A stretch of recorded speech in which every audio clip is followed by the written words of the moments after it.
ખાસ માતા પિતાની ખાસ વાત સાચી છે કે મા બાપ રહ્યા ને એ આપણે ચિંતા બહુ કરતા હોઈએ છોકરાઓ છોકરીઓની, રાઈટ.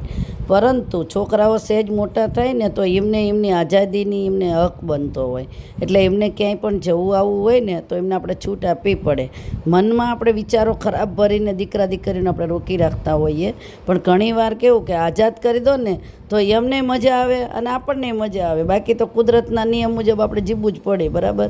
એટલે દીકરા દીકરીઓને ખુશીથી બહાર જવા દેવાના અને એને એન્જોય કરવા દેવાની. એનો સમય જતો રહે તો બિચારા એ તો એન્જોય ના કરી શકે. આપણે મા બાપ કેવું કરી, ના તું ત્યાં ના જઈશ, ત્યાં ખાડા છે. અત્યારે માનો કે વરસાદની સિઝન હોય તો આપણે એમ કંઈક વરસાદ આવશે, હેરાન થઈશ. આપણે લાગણીના કારણે એમને રોકવી. એવું નથી કે આપણે કોઈ એના દુશ્મન છીએ, પરંતુ એ લાગણી જ આપણને એક ભાગ એને બાંધી રાખે. અને છોકરાઓ માટે, છોકરાઓને એવી અસર લાગે કે અમને મા બાપ રોકે છે, ટોકે છે, અમને આઝાદ નથી થવા દેતા, તો આવું શું કામ કરવું આપણે, એમ.